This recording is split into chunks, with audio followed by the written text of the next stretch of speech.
अहिल्यानगर जिल्ह्यातील ताजा घडामोडी बघण्यासाठी आजच रोखोक या वृत्तवाहिनीला सबस्क्राईब करा, लाईक करा आणि शेअर करा।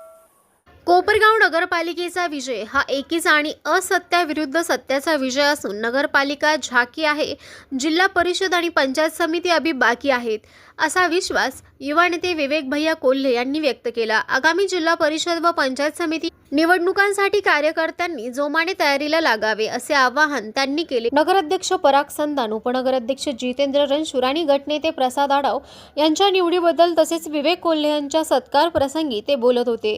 यावेळी त्यांनी आमदार काळे यांनी ठेकेदार व अधिकाऱ्यांना दिलेली तंबी ही निवडणुकीपूर्वी केलेली नाटकी खेळ असून ग्रामीण भागातील भ्रष्टाचार उघड होण्याच्या भीतीतूनच ही भूमिका घेतली जात असल्याचा आरोप केला। कोल्हे म्हणाले की ग्रामीण भागात पाणी योजना, कालवे, रस्ते, शाळा, स्मशानभूमी आदी अनेक प्रश्न प्रलंबित आहेत। जिल्हा परिषद व पंचायत समिती अनेक वर्षे सत्तेत असूनही अपेक्षित विकास झालेला नाही, त्यामुळे या संस्था आपल्या ताब्यात आणल्याशिवाय या प्रश्नांना न्याय मिळणार नाही। शहर व ग्रामीण भागातील कार्यकर्त्यांच्या मेहनतीमुळे नगरपालिका निवडणुकीत यश मिळाले असून आता जिल्हा परिषद व पंचायत समिती निवडणुकीतही विजय मिळवून विकासाची गती वाढू असा निर्धार विवेक भैया कोल्हे यांनी व्यक्त केला आहे। की नगरपालिका अभी झाकी है, जेडपी पंचायत समिती अभी बाकी है। ती तंबी देतो, सांगतो, हे उशिरा सुचलेला शहाणपणा आहे। सगळ्या रस्त्यांमध्ये भ्रष्टाचार त्या ठिकाणी झालेला आहे। त्यांना खरं तर घाम फुटलेला आहे की शहराचा जसा भ्रष्टाचार बाहेर निघाला त्याच पद्धतीने आपल्या ग्रामीण भागात देखील तीच परिस्थिती आहे आणि म्हणून आता कुठेतरी तंबी देऊन त्यांच्या चुका सुधारण्याचा केवळ आणि प्रयत्न विरोधकांचा चालू आहे। खऱ्या अर्थाने जे काय मन आपल्या मराठीमध्ये आहे की पैसा असला का माजावा नाही, सत्ता असली का गाजावी नाही, याचा अतिरेक विरोधकांकडून झालेला होता आणि कुठेतरी त्याचा समाचार कोपरगाव नगरीतील आपल्या सगळ्याच मतदार राजांनी त्या ठिकाणी घेतलेला आहे। अनेक राजकीय डावपेच झाले। आताही भाषण देताना अगदी भवर साहेबांपासून महेंद्र शेठ असतील, प्रसाद आडाव असतील, किंबहुना जितूभाऊ असतील यांनी उल्लेख केला। कोण युवकांचं हृदय सम्राट म्हणतं, कोण राज्याचं युवा नेतो म्हणतं। जसं जसं तुम्ही त्या ठिकाणी मला पदवी देता तशी तशी जबाबदारीची जाणीव देखील होती, परंतु त्याचबरोबर राजकीय सतर्कता पण वाढती, कारण की तुम्ही राज्यावर पोहोचवलं का शेजारच्यांच्या अनेकांचे कान टवकरतात की हालच पुढे चालला का काय, आणि त्याचीच किंमत खरं तर आदरणीय बिपिन दादांना त्या ठिकाणी मोजावी लागली। राज्य पातळीवर काम करणारे दादा जिल्हा पातळीवर जिल्हा परिषद उपाध्यक्ष, जिल्हा बँक असतील, युवकचं उपाध्यक्ष म्हणून राज्यावर काम केलं आणि कुठंतरी या ठिकाणी आपल्याला किंवा आपल्या पुढच्या पिढीला अडथळा होतो का काय, म्हणून राजकीय डावपेचातून 2004 ला आपल्याला पराभवाला सामोरे जावं लागलं। 2009 ला मतदारसंघाची फेरबदल झाली, पुन्हा आपल्याला 2-2.5 हजारांनी त्या ठिकाणी पराभवाला जावं लागलं। परंतु दुर्दैवाने ज्यांना लोकप्रतिनिधित्व म्हणून निवडून दिलं, 10 वर्ष 3650 दिवस 65 दिवस ज्यांनी त्या ठिकाणी लोकप्रतिनिधी म्हणून काम केलं, 288 पैकी एकमेव आमदार आपल्या या तालुक्याचे असे होते की ज्यांनी सभागृहामध्ये एकही प्रश्न त्या ठिकाणी विचारलेला नव्हता किंवा मांडलेला नव्हता। म्हणजे ज्यांना लोकप्रतिनिधित्व आपण करायला सांगतो तर अशा आमदारांनी एकही प्रश्न सभागृहात न मांडणारे 288 पैकी एकमेव कोपरगावचे आमदार होते आणि त्यांची जर तिथली हजेरी बघितली तर 2-3% वर नव्हती। त्या उलट आदरणीय कोल्हेताईंनी शेकडो प्रश्न विचारले, 99% त्यांची उपस्थिती सभागृहात राहायची, वेगवेगळे प्रश्न त्यांनी मांडले आणि पुन्हा 2019 ला राजकीय डावपेचातून षडयंत्रातून आपल्याला पराभवाला सामोरे जावं लागलं आणि आपल्या अनेक अडचणींमध्ये तालुक्याच्या भर पडली। अनेक भ्रष्टाचाराचे प्रकरण या शहराच्या नगरपालिकेत आपल्याला आढळून आले। त्याच पद्धतीने ग्रामीण भागात देखील मोठ्या प्रमाणात, विशेषतः आपल्या पूर्व भागामध्ये पालख्याच्या डाव्या कालव्यातून कोळ नदीवर सर्व साठवण बंधारे असतील, पाझर तलाव भरण्याचं काम असेल, गोदेगाव मध्ये स्मशानभूमीचं काम असेल किंवा शिरसगाव सावळगाव गोदेगाव रस्त्याची दुरावस्था असेल, नांदूर मधमेश्वर जलद कालव्यावर आपल्या 11 गावांचं पाणी योजना असेल किंवा पाणी आरक्षण करून घेणं असेल, मंजूर होणे आवश्यक आहे। त्याच्यामध्ये आपेगाव, गोदेगाव, उकडगाव, गोळेगाव, शिरसगाव, सावळगाव ही सगळी गावं आहेत। त्याचप्रमाणे पालखी डाव्या कालव्याचे पोटसाऱ्यांचं काम असेल, अनेक जिल्हा परिषद शाळांमध्ये त्या ठिकाणी शिक्षक उपलब्ध नाहीये, असे अनेक प्रश्न खरं तर आपले प्रलंबित आहे आणि कुठंतरी सत्तेमध्ये त्या ठिकाणी गेल्याशिवाय या प्रश्नांना वाचा फोडता येत नाही. मगाशी माझ्या आधीच्या वक्त्यांनी सांगितल्याप्रमाणे जिल्हा परिषद पंचायत समिती 2016 पासून खरं तर विरोधकांच्या ताब्यात आहे. एवढंच नव्हे तर जिल्हा परिषदचे अध्यक्ष त्यांच्या सासूबाई त्या ठिकाणी होते, परंतु लक्षणीय असं कुठलंच काम आपल्या परिसरात झालेलं आपल्याला आढळून येत नाही. आणि म्हणून कुठंतरी त्या ठिकाणी सत्तेची मस्ती आल्यामुळं भ्रष्टाचार, टक्केवारी पद्धत आणि त्यामुळं पसरलेला अराजकता आणि अधिकाऱ्यांमध्ये कुठलीही त्या ठिकाणी भीती नाही. एकीकडे मी मारल्यासारखं करायचं, दुसरीकडे त्यांनी लागल्यासारखं करायचं. कालची बातमी जी परागजी सन्मान साहेबांनी वाचून दाखवली की तंबी देतो, सांगतो, हे उशिरा सुचलेला शहाणपणा आहे.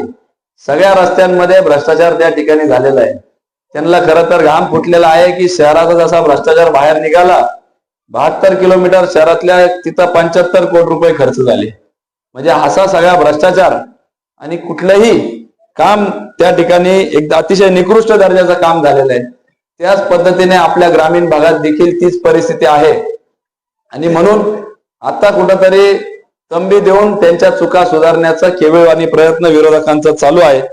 परंतु आता वेळ निघून गेलेली आहे. त्यांना वाटलं की आपण आमदारकीला जणू काही एवढं सगळं मताधिक्य त्यांच्या एकट्यामुळे मिळालं. अनेकदा त्यांनी त्या ठिकाणी भाषणात सांगितलं की आम्ही कुठं म्हटलो त्यांना थांबा, दम होता तो उभं राहायचं होतं. असे वेगवेगळे वल्गना खरं तर त्यांनी करून आपल्या कार्यकर्त्यांनी प्रामाणिक केलेल्या कामाचं हिनवण्याचं काम त्यांनी केलं. आणि म्हणून अधिक जोमाने आपण त्या ठिकाणी पेटून शहरामध्ये आपण दाखवलं की खरं तर 40,000 मतदान त्यांना त्या ठिकाणी आमदारकीला मिळालेलं होतं.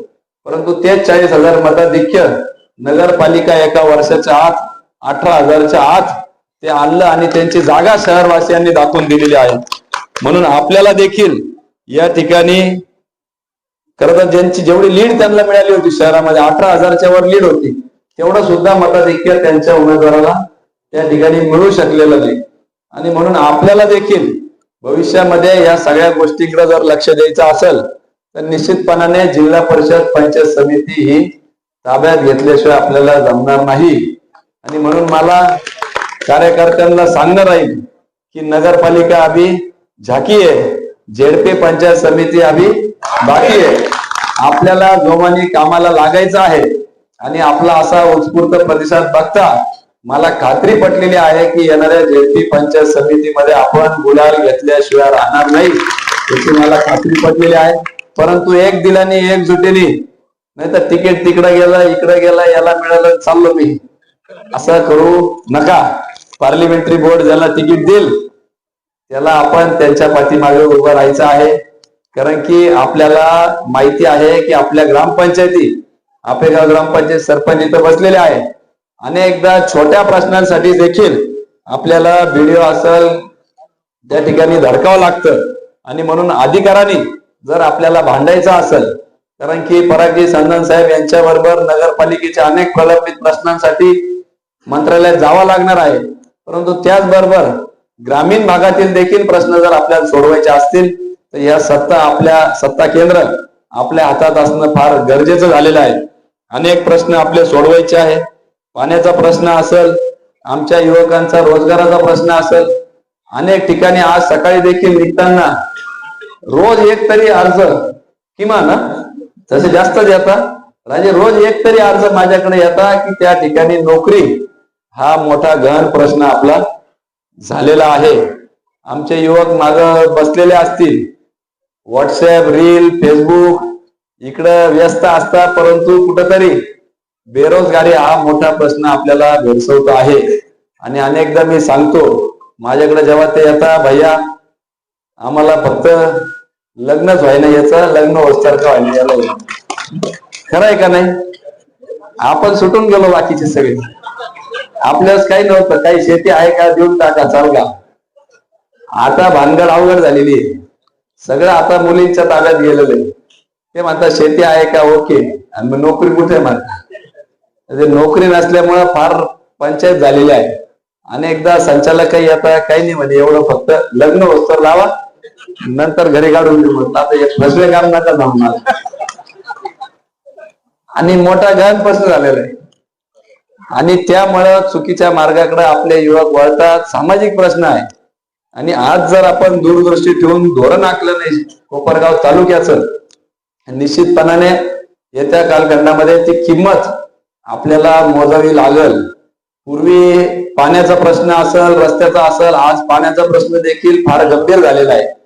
सिंचनाचं पाणी आज जर बघितलं तर पाण्याचं आरक्षण त्या ठिकाणी पिण्याचं 58% गेलेलं आहे. आपल्याला जे पाणी येतं ते 20-21% जवळपास औद्योगिकरणाचं आरक्षण आहे. खाली शिल्लक राहिलं फक्त 21%. त्या 21% आपल्याला सिंचनाला त्या ठिकाणी पाणी आपल्याला मिळतं. काही नाही इकडं काय चालू इकडं बघा तुम्ही, ते सिंचनाचं पाणी आपल्याला फक्त 21% राहिलेलं आहे. आणि ते जर आज लोकसंख्या वाढती आहे, जे मी आता गावांचं नाव घेतलं त्यांचं पिण्याचं पाणी आरक्षण करायचं आहे. शहराची लोकसंख्या वाढलेली आहे, त्याचं पिण्याचं पाणी आरक्षण वाढणार आहे. सिंचनाला फार कमी पाणी त्या ठिकाणी शिल्लक राहणार आहे. म्हणून पश्चिमेचं पाणी पूर्वेकडे असेल किंवा आपलं हक्काचं 11 TMC पाणी असेल, या सगळ्या गोष्टी आपल्याला त्या ठिकाणी अधिकाराने भांडायच्या असतील तर कुठंतरी आपल्या तालुका आपल्या मागे भक्कमपणे उभा आहे याची जाणीव राज्यकर्त्यांना आपल्याला करून द्यावा लागणार आहे. आणि म्हणून हे जे निवडणुका आहेत त्या महत्वाच्या आपल्यासाठी होऊन बसलेल्या आहेत. औद्योगिकरणाच्या दृष्टिकोनातून आमच्या युवकांना अनेक संधी त्या ठिकाणी उपलब्ध करून द्यायची आहे. उद्योग समूहाच्या माध्यमातून आपण काय करतोय, महिला भगिनींसाठी विशेषतः गृह उद्योगाच्या दृष्टिकोनातून आपण काही पुढाकार घेतलेला आहे.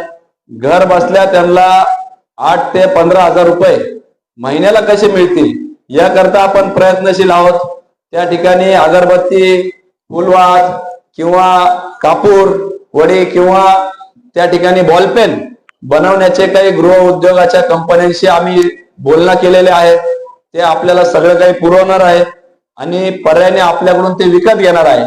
त्या बदल्यात त्या महिलांना रोजगार देण्याचं आपण नियोजन आखलेलं आहे. युवकांसाठी देखील आपल्या या ठिकाणी धोत्रेची स्मार्ट सिटी जर लवकर झाली तर निश्चितपणाने त्या ठिकाणी देखील आपल्याला नवीन संधी आपल्यासाठी उपलब्ध होईल. असे अनेक प्रश्न खरं तर आपल्याला इथून पुढच्या कालखंडामध्ये सोडवायचे आहेत. त्याकरता आपल्याला येणार निवडणुकीमध्ये डोळ्यात तेल टाकून आपल्याला सामोरे जायचं आहे. आणि म्हणून आपल्याला तयारीला आजपासूनच खरं तर हा प्रचाराचा नारळ समजून आजपासूनच आपण तयारीला लागलं पाहिजे अशी माझी सगळ्यांना या निमित्ताने विनंती राहील. लागायचं ना काय हो मध्ये काय दम दिसा ना, हा ना लागायचं का नाही? हा म्हणजे निवडणुकीच्या तयारीत बरं का, पाडापाडीच्या नाही, लागायचं ना निवडणुकीच्या तयारीला. सगळ्या गावांनी सगळ्या पूर्व भागांनी पुन्हा आपल्याला ही मोर्चेबांधणी आपल्याला करायची आहे. पुन्हा एकदा नव्या उमेदीने नव्या जोमाने आपल्याला कामाला लागायचं आहे आणि या सगळ्या निवडणुका आपल्याला खेचून आणायच्या आहेत. आपल्याला खात्री देतो की राज्याचे नेतृत्व आदरणीय देवेंद्रजी फडणवीस साहेब यांनी आपल्याला सांगितलेलं आहे की जिल्हा परिषद पंचायत समिती नंतर तुम्ही ताब्यात घ्या, निश्चितपणाने तुम्हाला गुड न्यूज त्या ठिकाणी दिल्याशिवाय राहणार नाही असं त्यांनी आपल्याला सांगितलेलं आहे. त्याचप्रमाणे पुन्हा एकदा सगळा जो काय कार्यक्रम या ठिकाणी आयोजित केला, कारण की 9 वाजले, आपल्याला नवीन वर्षाचा हा 13वा दिवस आहे. आपल्या सगळ्यांना नवीन वर्षाच्या शुभेच्छा देतो. सरतं वर्ष आपल्याला चांगला गेलेला आहे, गुलालीने शांत झालेली आहे. ह्याही वर्षाची गुलालाने सुरुवात होईल अशी या निमित्ताने अपेक्षा व्यक्त करतो. आपल्या सगळ्यांना नवीन वर्षाच्या शुभेच्छा देतो. येणारे वर्ष सुख समृद्धी भरभराटी आरोग्यदायी आनंदमय जाऊ. तसेच संक्रांतीच्या शुभेच्छा देतो.